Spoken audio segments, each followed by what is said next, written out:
Once upon a time, there lived a very rich king, whose name was Midas. He had one little daughter whom he loved very much, and whose name was Marigold. King Midas loved gold more than anything else in the world, except his little daughter. One day Midas was enjoying the sight of gold in his treasure room when a stranger appeared before him. "You are a rich man, King Midas," said the stranger. "You have a lot of gold in this room. Nobody else in the world has as much." "Yes, I do," answered Midas, "but not as much as I wish to have. I wish everything that I touch would be changed to gold." "The golden touch?" said the stranger. "But are you quite sure that this will make you happy? You do know there are some bad qualities of this wish." "Of course I am," said Midas, "and you will never be sorry to have this golden touch." "Never!" cried Midas. "I'll be very happy." "Be it as you wish, then," replied the stranger. "Tomorrow at sunrise you'll get the golden touch." In the morning, when the sun rose, King woke up and saw that his bed had been changed to gold. Midas was very glad. Indeed, he jumped out of bed and ran about the room touching everything. He took a book and tried to turn the pages, but when he looked at the book, he saw the book was gold. He put on his clothes and found himself dressed in gold, which was very heavy. He took out his handkerchief, and it also became gold. In the garden, he found a great number of beautiful roses. He went from bush to bush, touching each one, as he passed until every flower was changed to gold. Then, very happy, he went back to the palace to have breakfast. King Midas sat at the table waiting for little Marigold. Soon she came into the room crying. "Now, now, my little Marigold," cried Midas, "what is the matter with you this fantastic morning?" Marigold held a rose in one of her hands, and it was one of the roses Midas had turned into gold. "Beautiful!" cried her father. "Ah, dear father, it is not beautiful.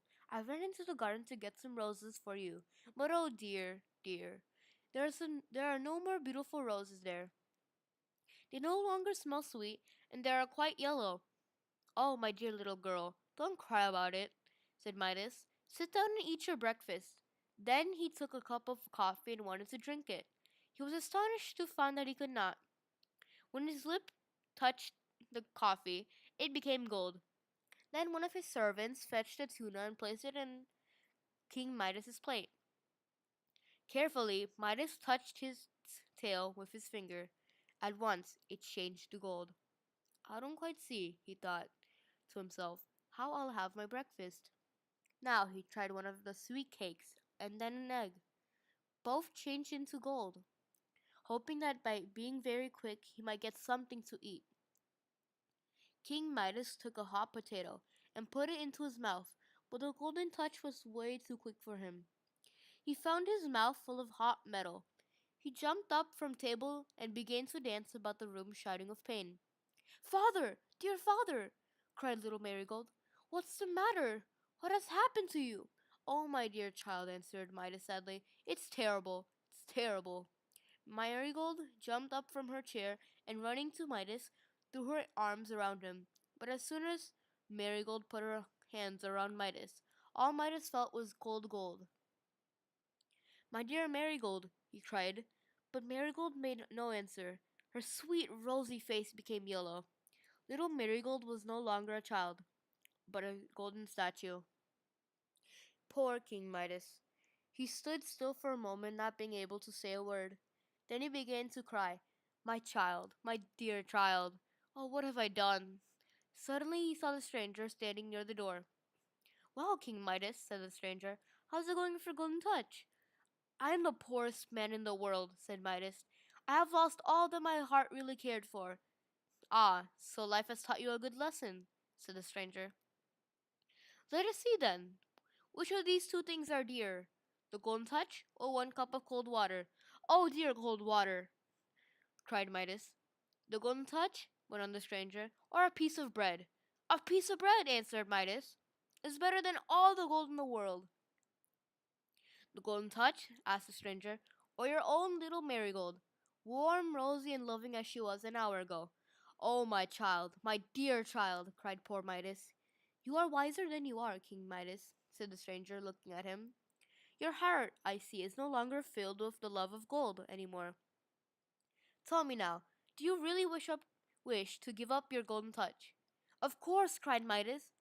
Go then, said the stranger, and put your hands in the river that runs in your garden. Also take some water from the river and sprinkle it over anything that you wish to change back again, from gold to what it had been before. King Midas wanted to thank the stranger, but the stranger had disappeared. Midas lost no time. He went to the river at once and jumped into the water without taking off his shoes. King Midas went back to his palace. The first thing he did was sprinkle the water over the golden statue of little Marigold. The rosy color came back to her face. She was astonished to see that she was wet, and that her father was sprinkling water over her. What are you doing, dear father?